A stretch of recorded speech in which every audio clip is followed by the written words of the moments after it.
Hello and welcome to this week's Al-Ghaf Dynamics HealthConnect Middle East podcast episode. Today, we will be once again discussing key events these past 7 days in the Middle East region across healthcare, life sciences, and wellness.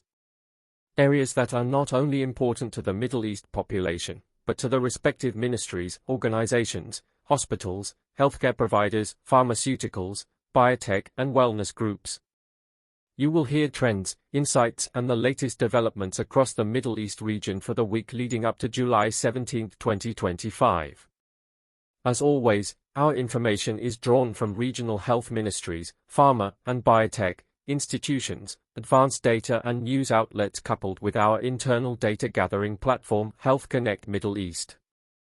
Over the past week, Middle Eastern countries have accelerated efforts to strengthen healthcare systems while grappling with persistent public health challenges. Across the Gulf, governments unveiled ambitious health funding plans and policy initiatives, prioritizing innovation, self-sufficiency, and preventative care. Concurrently, conflict-affected states and humanitarian actors work to sustain basic health services amid crises. The region saw notable strides in biomedical research and digital health, from new drug breakthroughs to telemedicine milestones. Meanwhile, public health campaigns, from mass immunization drives to heatwave safety advisories, highlighted a shared commitment to safeguarding community well-being. This report details these developments across all 14 countries, illustrating a landscape of dynamic progress tempered by ongoing adversity. So let's begin. Let's first discuss healthcare policy and government initiatives. United Arab Emirates, UAE. The UAE government underscored its long-term health commitments through a newly approved federal budget of $245 billion for 2025 to 2028, emphasizing innovation in public services. Announced by Sheikh Mohammed bin Rashid Al Maktoum, the plan allocates major funding to social development, with healthcare and education as key priorities, and advances the "With a UAE 2031" vision by integrating digital transformation and AI into governance. This future-focused budgeting reflects the leadership's policy of sustained investment in world-class healthcare as a pillar of human capital development. Kuwait's health leadership reaffirmed its commitment to elevating national healthcare standards. Health Minister Dr. Ahmed Al-Awadhi reported a journey of achievement in upgrading services, crediting steadfast political support from the country's emir and government. This week he heralded a significant medical milestone, completion of a series of advanced robotic surgeries, as evidence of Kuwait's growing global stature in healthcare. The minister pledged continued momentum in health sector reforms and thanked Kuwait's leadership for making quality care a strategic priority. In parallel, a major workforce policy was enacted. The health ministry in Muscat, Oman, issued a directive mandating Omanization of all pharmacies in malls and hospital premises, phasing out expatriate pharmacists in favor of citizens. Effective immediately, license renewals for non-Omani pharmacists are halted, part of a national drive to boost local employment in healthcare. This policy aligns with Oman's broader objectives of developing indigenous human resources and securing health sector self-reliance. Qatar, bolstering public-private collaboration in healthcare was a focal point in Qatar. The Minister of Public Health, Dr. Mansour Al-Mahmoud, inaugurated the country's first forum on regulating private healthcare, convened in Doha to integrate private providers into national health planning. The forum gathered regulators, industry leaders, and hospital representatives to chart reforms that encourage investment, competition, and partnership with government facilities. Emphasizing that private clinics, hospitals, and pharmacies are partners in the development of Qatar's health sector, the minister outlined policies to ensure continuous dialogue, involve private stakeholders in decision-making, and achieve universal health coverage through a mixed system. On the regional stage, Bahrain's health leadership also shared its policy approach. At the G20 Health Summit, H20, in Geneva, Bahraini Health Minister Dr. Jalila bint Said Jawad Hassan presented Bahrain's public health initiatives, from a comprehensive public health law to a national NCD committee, as models of integrated policy and multi-sector collaboration. These presentations underscored how Gulf states are exporting their health policy successes internationally. Jordan and humanitarian corridors. In Jordan, government-backed humanitarian health initiatives continue to expand. The Jordanian Medical Corridor, a relief program run in cooperation with the Royal Medical Services, Ministry of Health, and WHO, transferred a new group of injured Palestinian children from Gaza to Jordan for treatment. Since its launch in March, this initiative has evacuated 112 wounded or ill-Gazan children, with their families, to Jordan's hospitals for specialized care. Over the past week alone, 35 children accompanied by 72 caregivers were admitted to private hospitals in Amman under the program. Jordan also dispatched an additional convoy of 58 trucks carrying food and medical supplies into Gaza during the week. These efforts highlight the Jordanian government's policy of providing cross-border healthcare assistance amid regional crises, leveraging its military, health ministry, and charitable institutions in coordination with international agencies. Egypt focused on seasonal health security and sustained national initiatives. The Ministry of Health detailed a North Coast summer medical plan to reinforce health services in popular holiday areas. As vacationing Egyptians swelled the coastal population, health authorities established a 24/7 operations center linking local hospitals with the National Emergency Network. Preventive teams stepped up inspections of resorts, water and sewage facilities, and food establishments to avert outbreaks. Hospitals in the region were put on high alert, staff received refresher emergency training, extra mobile clinics and medical supply caches were deployed, and all healthcare workers were pre-vaccinated, e.g. against hepatitis B, to handle any surge in cases. At the same time, Egypt's ongoing 100 Days of Health campaign, a nationwide government initiative providing free primary care and screenings, entered its next phase. Launched earlier this summer, the campaign has already delivered tens of millions of medical services at no cost, including checkups, medications, and health education to communities across all governorates. This week saw the rollout of the third phase of the 100-day blitz, with health officials aiming to sustain momentum of the first 60 days, during which over 95 million free services were provided. Together, these policies illustrate how Egyptian authorities are addressing immediate public health needs, like summer tourist health and preventive care, while maintaining broader national health campaigns. Next is life sciences and research innovation. Qatar, the region's commitment to cutting-edge research was exemplified in Qatar, where Sidra Medicine contributed to a landmark international study on human adipose, fat, tissue science.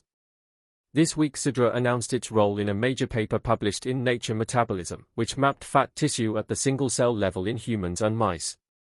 The project, part of the Global Human Cell Atlas effort, established the first comprehensive cell atlas of adipose tissue, a breakthrough for metabolic disease research.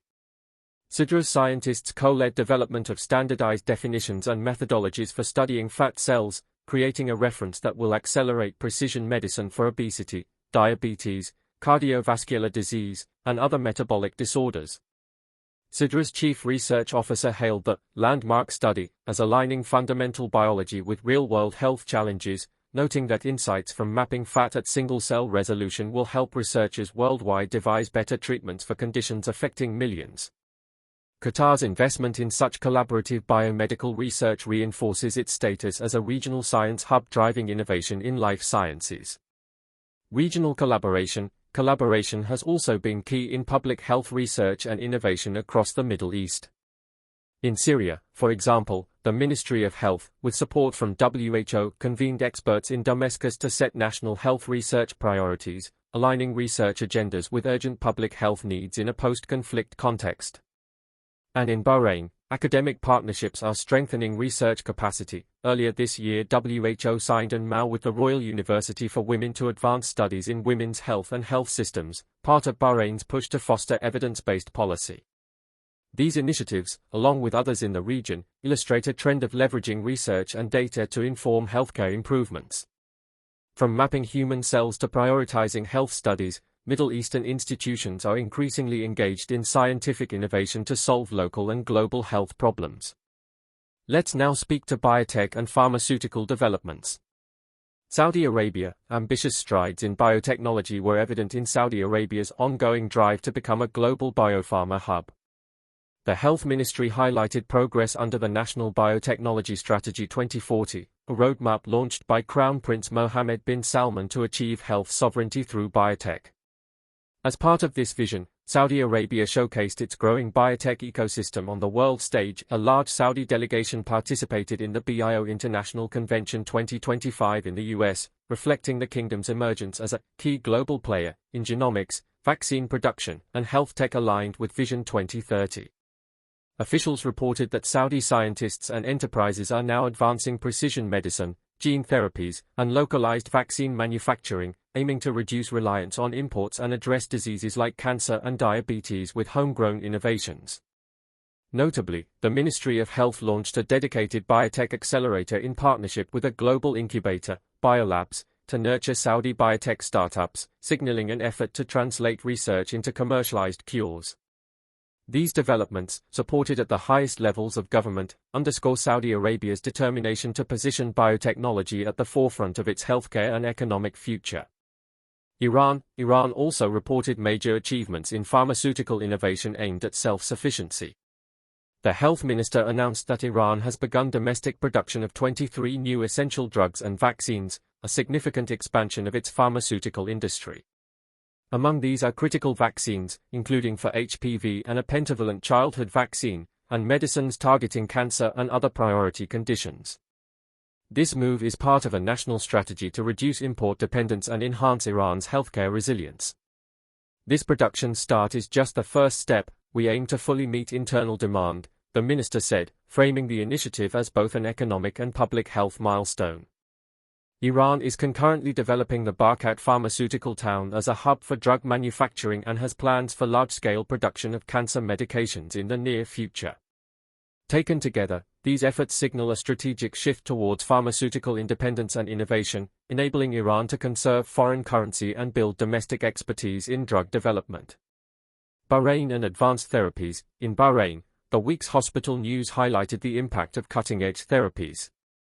Health officials noted that Bahrain recently became the first country in the region to administer an innovative CRISPR-based gene therapy for sickle cell disease. The treatment, a one-time curative therapy known internationally as Casgevy, was provided to patients as part of Bahrain's sickle cell care improvements, reflecting the kingdom's openness to pioneering biotech solutions. This breakthrough complements Bahrain's newly expanded services for sickle cell patients, detailed in the hospitals section, and exemplifies how regional healthcare providers are adopting the latest biopharmaceutical advances to treat complex diseases. Across the Middle East, the convergence of public policy support, research, and industry investment is accelerating the availability of high-tech treatments, from gene therapies to locally made vaccines, thereby broadening the pharmaceutical landscape and benefiting patients.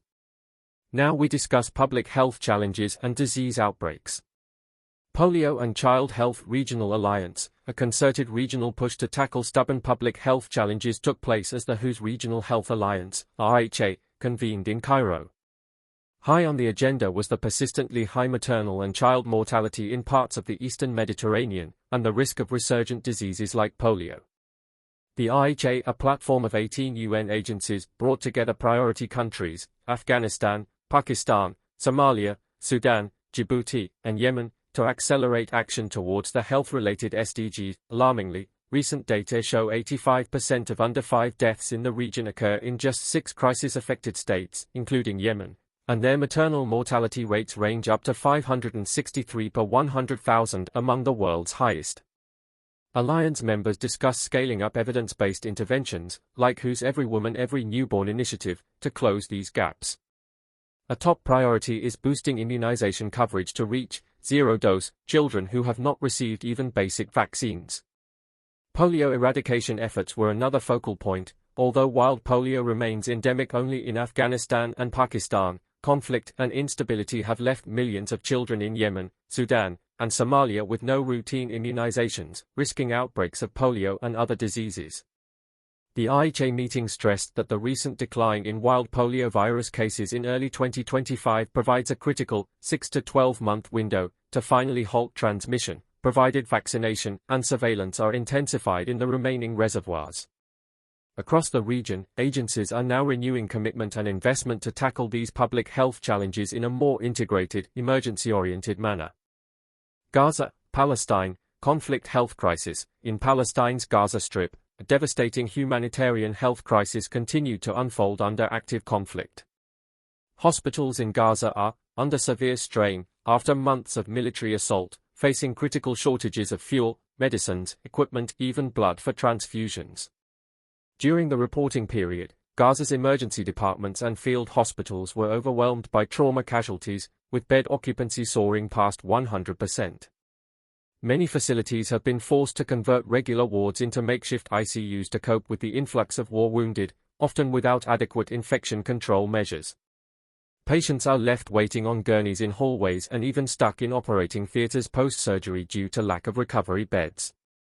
The health system's collapse is compounded by lack of electricity and fuel needed to run generators and ambulances, and by dangerous conditions that impede both staff and the delivery of supplies. Access to major hospitals like Nasser Hospital has been intermittent as areas come under evacuation orders, pushing more patients onto the few functioning facilities in southern Gaza. Regional and international responders are attempting to alleviate some of these challenges. Over the past week, WHO managed to bring in 27 trucks with 238 pallets of medical supplies, including desperately needed blood units from the West Bank, enough for roughly 7 to 10 days of demand. WHO also facilitated medical evacuation of 23 critical patients, 19 of them children, from Gaza to hospitals in Jordan and Turkey for specialized care. Still, these efforts only scratch the surface. The UN reports that Gaza's overall aid deliveries remain critically insufficient, food insecurity is extreme, fuel is essentially unavailable, and communicable disease risks are rising due to collapsed water, sanitation, services. Tragically, since late May, over 750 desperate Palestinians have been killed and 5,000 plus injured in chaotic scenes while trying to obtain food near militarized aid distribution points. The Gaza health crisis continues to be one of the gravest public health emergencies in the world, with health officials locally and abroad repeatedly warning of genocidal conditions as the death toll mounts. Syria and cholera resurgence. In Syria, the hot summer months brought renewed concerns about cholera outbreaks on top of the country's protracted conflict and displacement. The WHO issued an alert that cholera cases, which resurged in parts of Syria in late 2024, could spike again as temperatures rise. Between August and December 2024, Syria had reported 1,444 suspected cholera cases and 7 deaths, especially in Aleppo, Al-Hasaq, and crowded displacement camps like Al-Hol. With many water systems damaged by war and summer heat accelerating bacteria spread, WHO this week launched a 6-month emergency cholera response focusing on high-risk governorates, Aleppo, Latakia, Hasaq, Damascus. The plan integrates health and water, sanitation, hygiene, measures to protect over 850,000 Syrians most at risk. Preventive steps include distributing chlorine and water purification supplies, rehabilitating water infrastructure where possible, and conducting community hygiene campaigns. Additionally, Syria's health authorities, supported by UNICEF, WHO, and Gavi, undertook a nationwide vaccination effort as part of World Immunization Week 2025, aiming to reach 3.4 million children with polio, measles, rubella, and other routine immunizations. This immunization drive, which ran through late April into May, explicitly targeted zero-dose children across all 14 Syrian governorates who missed vaccines due to war disruptions. Such campaigns are vital as Syria works to prevent secondary disease outbreaks, like polio, while it also battles cholera and deals with ongoing war trauma. Yemen's deep-rooted public health crises likewise remained of international concern. At the Cairo IHA gathering, Yemen was highlighted among the 6 countries with the worst child and maternal survival indicators. Years of conflict and humanitarian blockade have left Yemen with alarmingly high infant mortality and one of the world's top maternal mortality rates. Though a ceasefire has reduced fighting since 2022, Yemeni communities still face outbreaks of cholera and dengue, widespread malnutrition, and a healthcare infrastructure in ruins. UNICEF and WHO officials noted that reducing Yemen's appalling under-5 death toll and chronic malnutrition will require sustained peace and scaled-up health interventions. Encouragingly, thanks to aggressive vaccination campaigns, Yemen has so far averted polio resurgence despite being home to roughly 20% of the region's zero-dose children, many in remote or war-torn areas. The RHA meeting concluded with renewed pledges of support to Yemen, including bolstering its routine immunization, part of reaching regional polio eradication, and expanding maternal and newborn care, recognizing that without intensified efforts, Yemen will remain off track on SDG health targets. Wellness and health promotion is up next to talk about. UAE health inclusivity and literacy. The UAE earned global recognition this week for its proactive approach to wellness and health promotion. According to the newly launched Halion Health Inclusivity Index, developed with Economist Impact, the UAE now ranks first in the world in promoting community health and well-being. The index benchmarked 40 countries on factors like health outreach, inclusivity, and literacy. The UAE topped the list thanks to extensive public awareness programs and person-centered care initiatives. Officials highlighted that UAE health literacy levels have jumped by 30% in 3 years, reflecting sustained investments in education and prevention campaigns. Notably, the UAE was among the top 5 globally for person-centered healthcare, and second for inclusive health system implementation achievements driven by its cross-sector partnerships and emphasis on self-care and preventative health. At a panel in Abu Dhabi unveiling the index findings, experts from the Abu Dhabi Public Health Center and Halion praised the UAE's model of empowering individuals through knowledge so that lack of awareness or information never stands in the way of better health.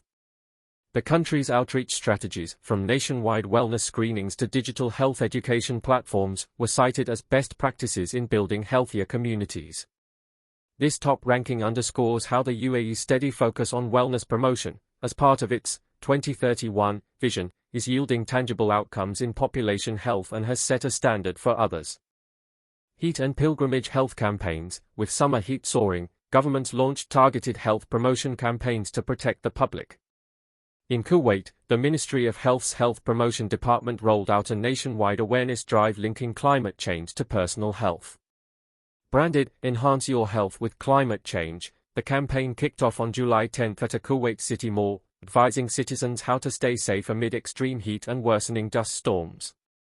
Health educators are hosting workshops and lectures emphasizing hydration, heatstroke prevention, and air quality precautions. Officials noted that average summer temperatures in Kuwait now exceed 50 degrees Celsius in some areas, requiring public vigilance. The ministry's newly formed Climate Change Committee is coordinating this outreach, aiming to raise health awareness about climate change's effects and develop adaptation policies. The campaign is providing simple, actionable advice, for example, avoiding midday outdoor exposure, using sun protection, and recognizing early signs of heat stress.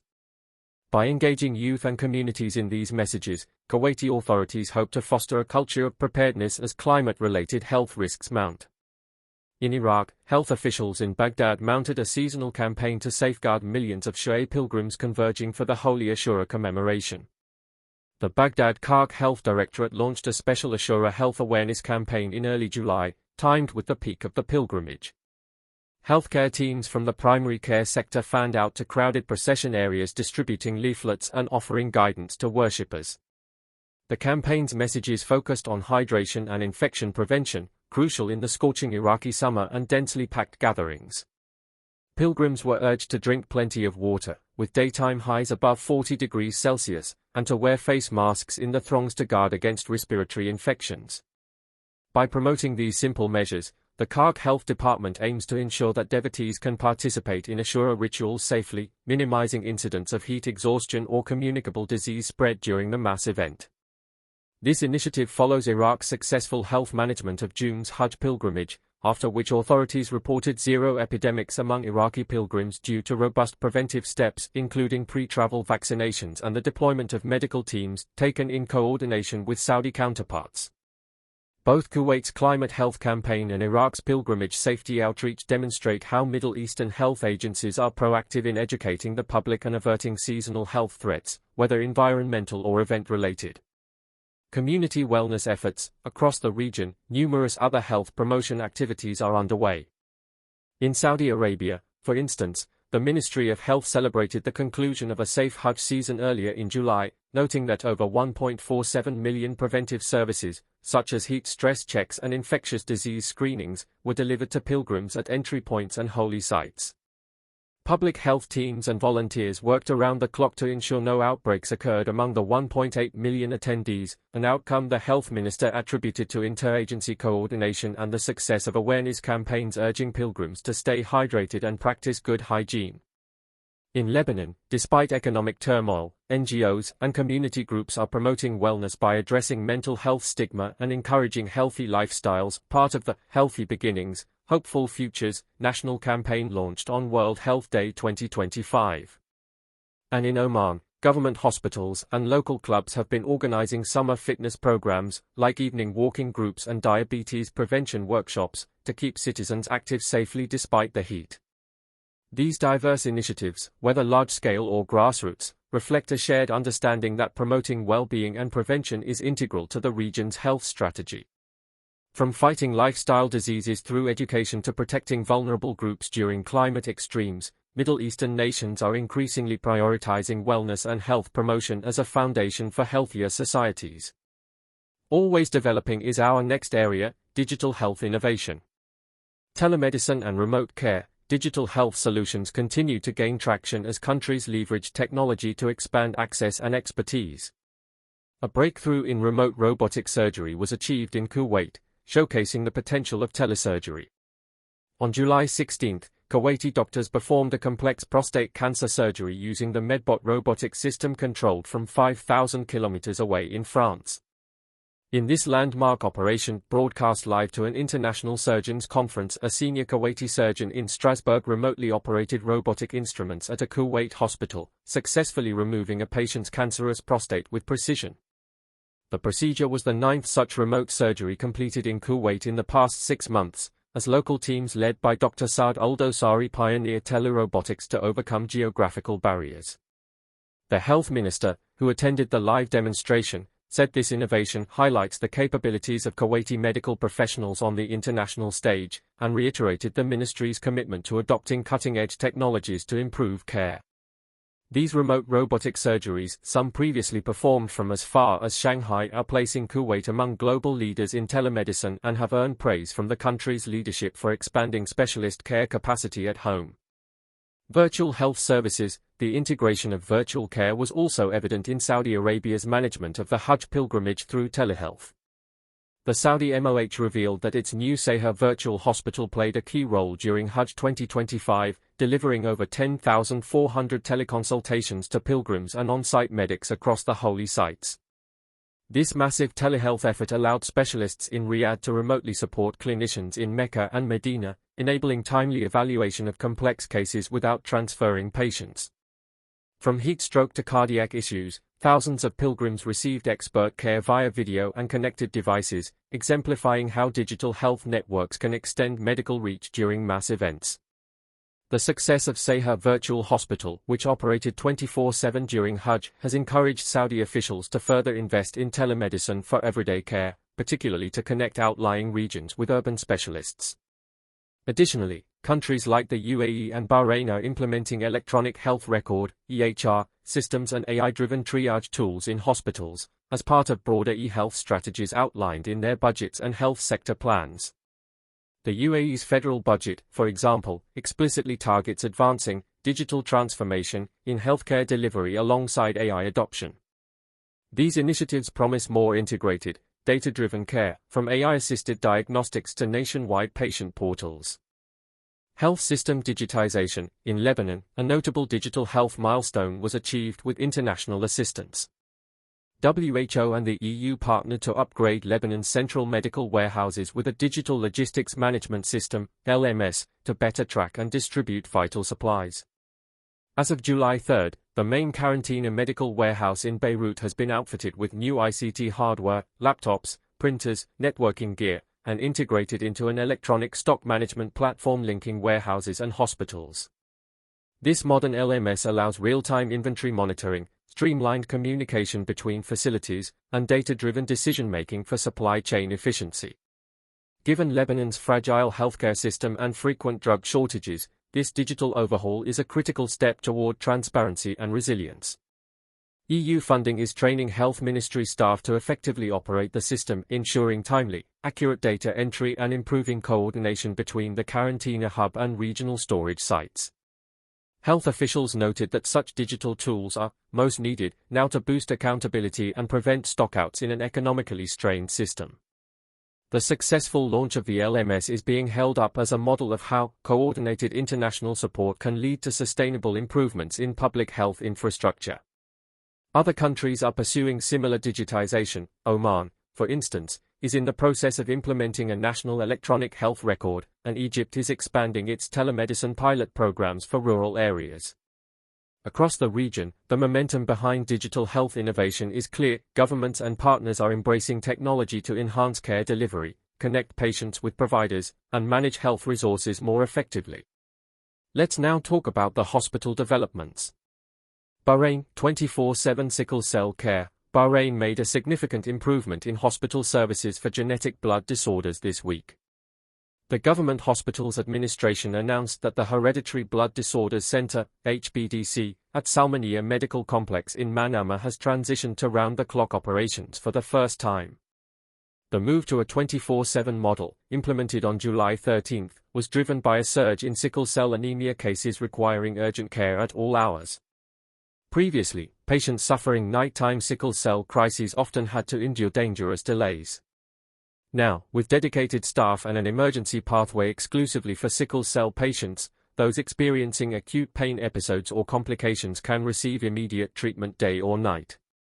This development was the direct outcome of a strong push from Bahrain's parliament and patient advocates.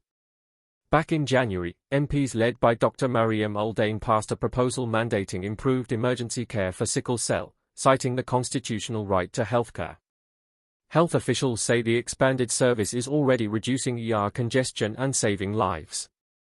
Within days of launch, the HBDC's 24-hour units began handling dozens of after-hours cases that previously overwhelmed general emergency rooms.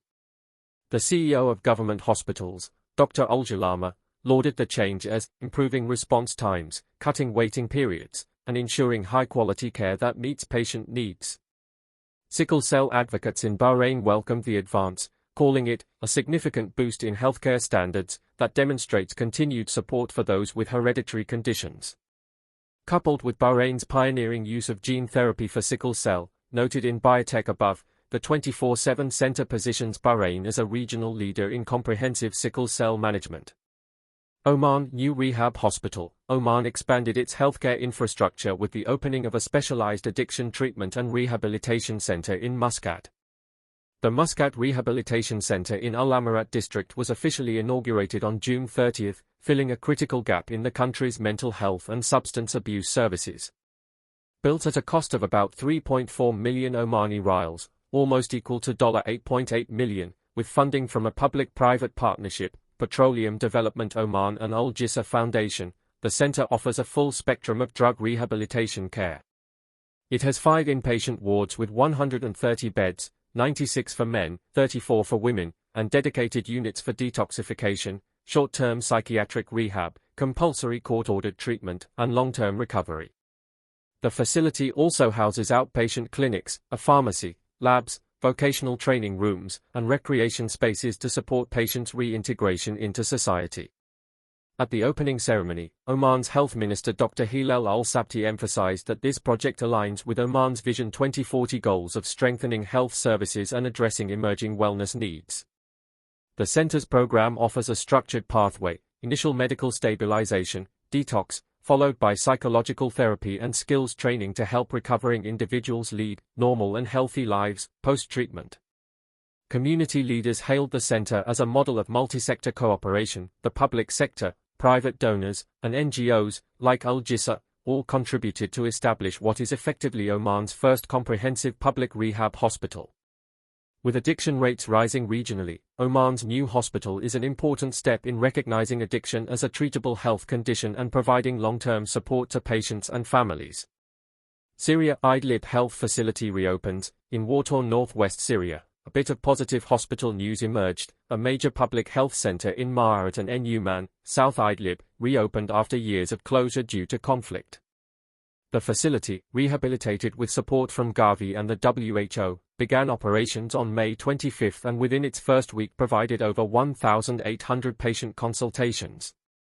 It now offers a range of essential services: outpatient primary care, maternal and pediatric clinics, emergency stabilization, mental health support, and routine immunizations to a community that has seen many residents return after relative calm.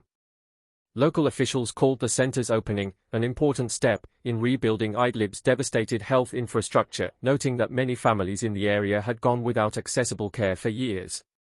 The new health center is expected to reduce the burden on distant hospitals and improve health outcomes for approximately 150,000 people in the district.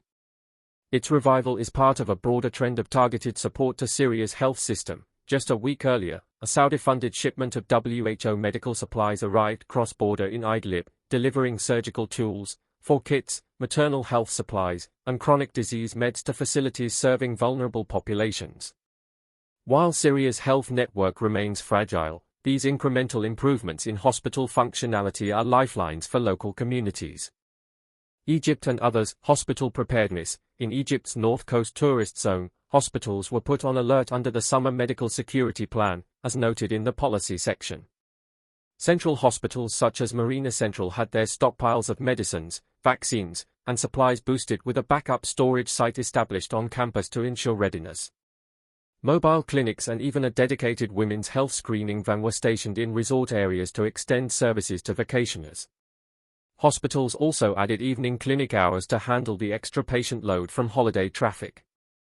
Similarly, in Saudi Arabia, although the annual Hajj concluded in late June, the MOH disclosed that across the kingdom's hospitals, over 29 open-heart surgeries and 300-plus cardiac catheterizations were performed for pilgrims during the Hajj season, alongside tens of thousands of ER visits, all without any resultant disease outbreaks.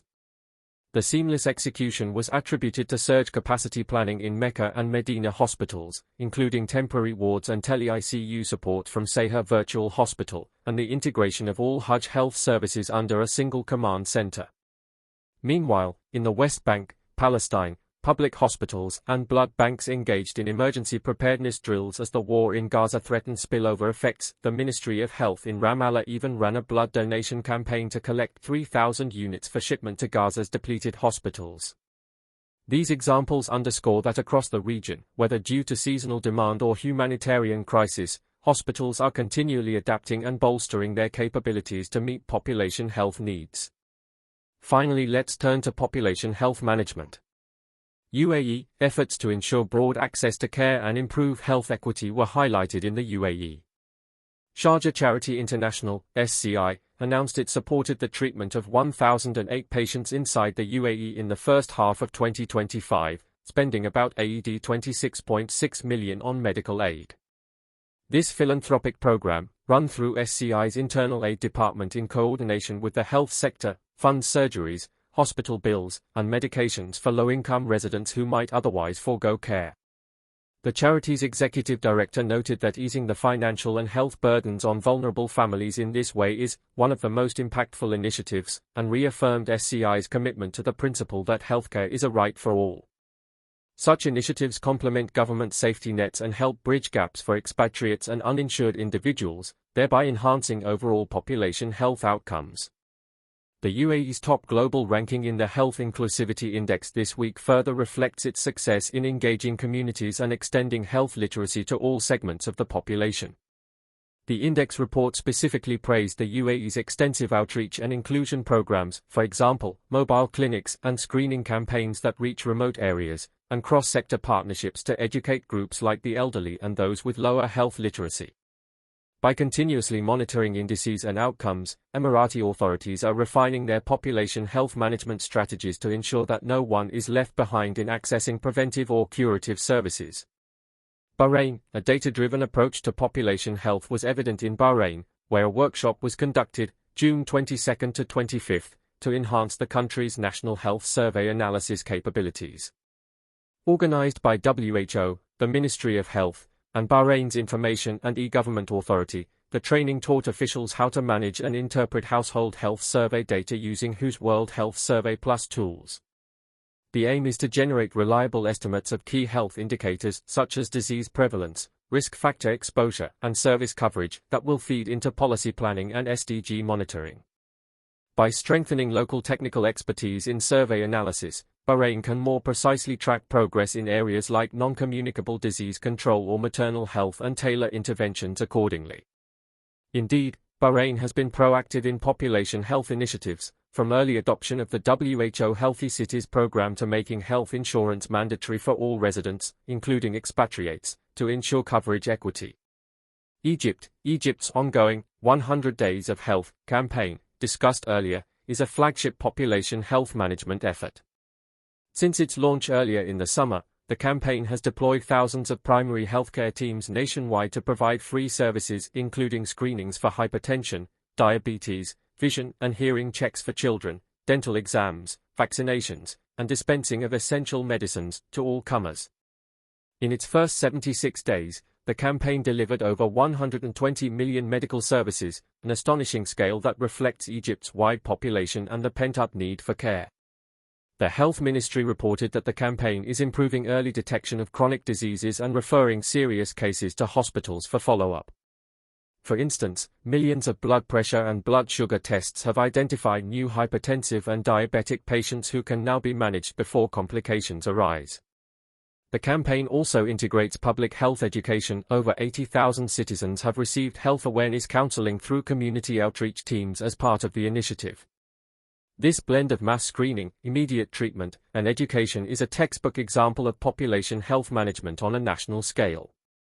The Egyptian government plans to repeat and refine the 100-day drives regularly, using the data gathered, e.g. the number of new diagnoses, regional service uptake, to inform resource allocation to governorates and to measure impact on health indicators like control of blood pressure or reduction in waiting lists. Saudi Arabia and others. In Saudi Arabia, post-Hajj surveillance of pilgrims' health is another facet of population health management. After the Hajj season, Saudi epidemiologists track any illness trends among returning pilgrims, both local and international, for early signs of infectious clusters. This year, as noted, no epidemic threats were detected during Hajj, a success attributed to the kingdom's rigorous pre-Hajj vaccination requirements, e.g. mandatory meningitis and COVID-19 vaccines, and on-site public health measures. Saudi Arabia's experience in managing mass gatherings is shared with other countries to improve global health security. Additionally, Saudi's national transformation program includes establishing a robust population health information system. One outcome is the WAI app that provides individualized health risk assessments and nudges for citizens, and the expansion of Wiqaya, the public health authority, which runs screening programs for common diseases. Elsewhere, Jordan's Ministry of Health recently rolled out a 2023 to 2025 strategy aimed at building an integrated health system that provides equal and efficient coverage to urban and rural populations. And Iran is deploying community health workers in a revamped health transformation plan to reach underserved rural populations with primary care and preventive services, while promising to address reported medicine shortages in the public sector. Collectively, these measures indicate a strong regional focus on optimizing health outcomes at the population level through improved data, inclusive campaigns, and strengthening primary care networks as Middle Eastern nations strive to achieve long-term health sustainability and equity. Let's summarize this week's review. This week's developments paint a picture of a Middle East health landscape moving on dual tracks.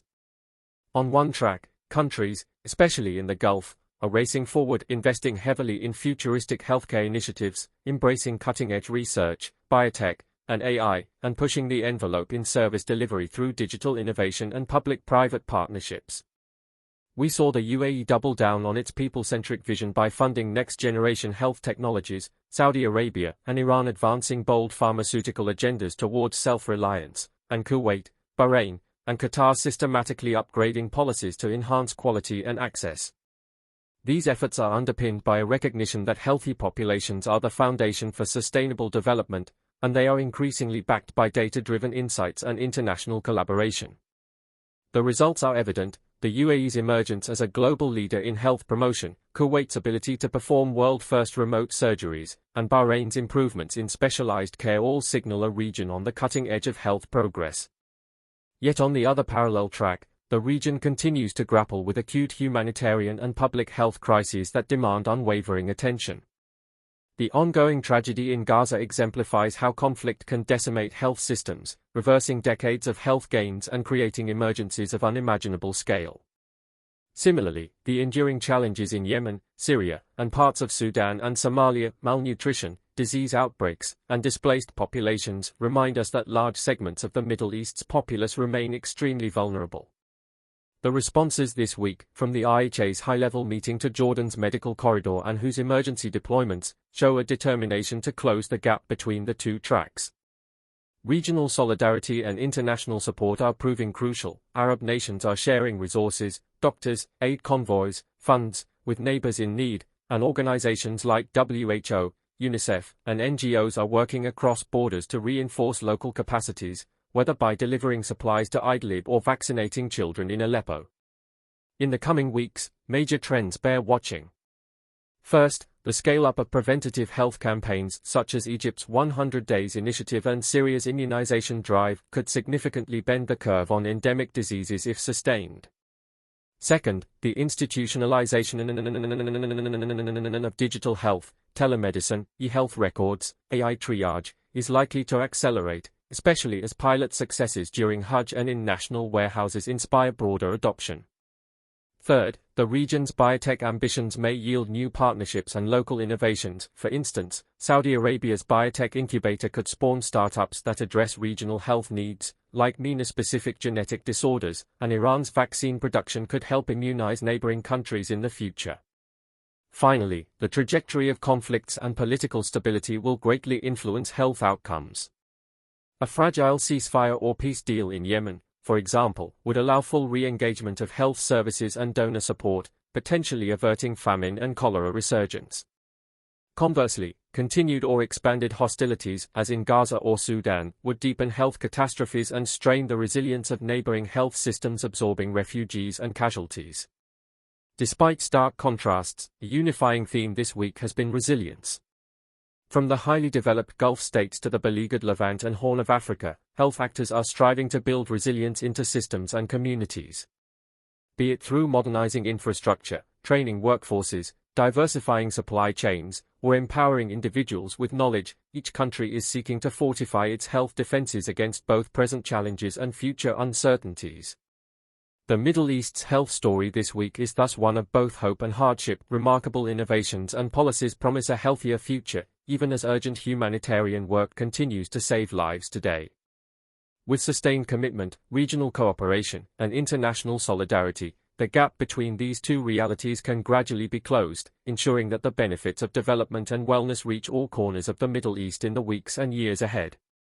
For more information about any of the topics discussed here, or if you would like to learn more about Al-Ghaf Dynamics and our extensive range of services and solutions in healthcare, life sciences, and wellness for the Middle East, please don't hesitate to contact us.